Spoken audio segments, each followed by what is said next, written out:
G'day there, my name is Hannah, and today I'll be going through Season 2 of The Clone Wars, breaking down what I think are the most important episodes from this season. So let's get into it. My first episode in this pick is Landing at Point Rain. This is one of the classics for the whole series, in my opinion. In this episode, the Republic finds the Separatist droid factories, and from there, things get real intense. This episode is so action-packed and gives you a taste of just how massive and brutal the war is. You see the clone troopers and Jedi going all out in this episode, showing their grit and determination. It really furthers the notion that the Jedi are not just peacekeepers anymore. Like what we talked about in Season 1 with the episode Ambush, that really is the story of the Clone Wars for the Jedi. They're meant to be peacekeepers, but now they're really becoming generals and war heroes. And I know some of you might be shocked that this episode is in my list because it does showcase my least favorite Jedi, Ki-Adi-Mundi, but that's for another video and another discussion. This next episode, episode 10, The Deserter, is such a significant episode within the series for me. It explores such a unique perspective on war. In the episode, it takes the perspective of Captain Rex as he encounters a clone deserter, Cutler Quain. This episode stands out to me because it is again expanding on that idea that was introduced in Season 1 that we talked about in my last video, of exploring clone identities. By showing us in this episode Cut's decision to leave the Clone War and start a family, we have to question the consequences of conflict and the demands of unquestioning loyalty. Was cutting his loyalty to the Republic and his brothers a good thing, pun intended? In this case, I think yes. Again, this episode is helping to humanize the clones and explores their ability to have free will and choices in the wartime. The Deserter brings another thought-provoking perspective to the Clone Wars narrative. That's why I really do love this episode. It deepens our understanding of the clones and their experience through the war. Up next, we have episode 12, The Mandalore Plot. This Clone Wars episode is such a great one as well. This is the first of many Clone Wars episodes that delves into the political and cultural dynamics of different planets and systems in the galaxy. This is also the episode that we first see Mandalore and meet Duchess Satine Kryze, the leader of Mandalore. Mandalore at this point is neutral in the war, and Duchess Satine is a real pacifist. This episode has a great story to it, as Obi-Wan is sent to help Duchess Satine investigate Death Watch, and we won't mention the romantic tension these two have, but it's a good one. But we see Duchess Satine's fierce neutral position on war not only made clear through the contrast between her and Death Watch, but also her against Obi-Wan.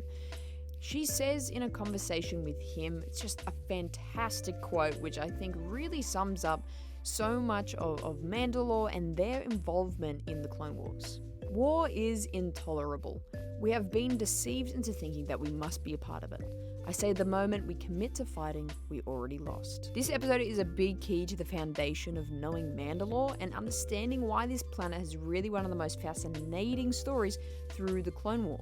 Seeing as we get the whole show based on it as well, The Mandalorian, what the planet was like and who was led by is really fascinating. This episode, Bounty Hunters, is again just a really fun episode, and I can only best describe it as being very Clone Warsy. In this episode, Anakin, Obi-Wan, and Ahsoka crash land again on Felucia and discover a group of farmers that are in need, and also have the aid of bounty hunters there as well. This episode is very similar to the Season 1 episode I talked about, Defenders of Peace, that I discussed in that Season 1 breakdown video. It's because this episode is again exploring that people want no part in the war but somehow get caught up. In this simple story, the Jedi Code is put in the spotlight, as it is discussed how Obi-Wan, Anakin, and Ahsoka could best help the Felucian farmers and bounty hunters. Quickly realizing that they can't fight everybody's battles, and questioning where the line lays with getting involved in other people's conflicts. This episode, I think, does a fantastic job of showing us that even with the greater war raging across the galaxy, the underworld and criminal circles are still operating during this time, adding depth to the overall narrative of the Clone War. I also have to mention the introduction of the bounty hunters Sugi, Embo, Rumi, Paramita, and Seripas is awesome. Some really great action in this episode.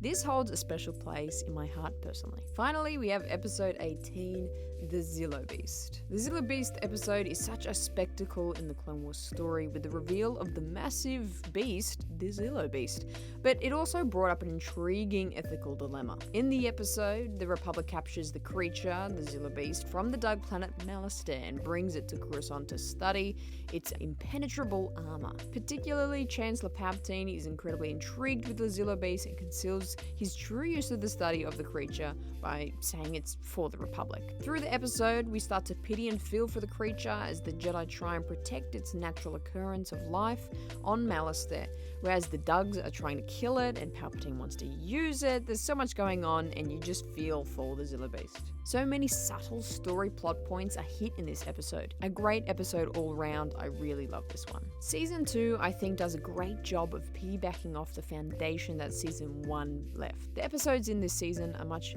bigger and hold a bit more weight to the overall story of Clone Wars, and we go to many more cool planets in this season as well. They do almost a flawless continuation of all the main characters of Ahsoka, Rex, and Anakin and Obi, and kind of how their characters are changing and evolving through this time. When I sit down to rewatch some Clone Wars, I'm often drawn to Season 2. I think it's just this perfect balance of it's deep and meaningful episodes, but they're also really fun and just great Star Wars adventures. Even though this list is a top 5, I could have spoken about every one of these episodes in this season of having some sort of importance to the story of the Clone Wars. Really, again, I don't think you can skip this season. It really is important for the characters and the many plot lines that we see explored at the end of Clone War and into the movies. Make sure you subscribe to the Raeside for more Star Wars community and entertainment. We have live shows every week and it's super fun. You don't want to miss out.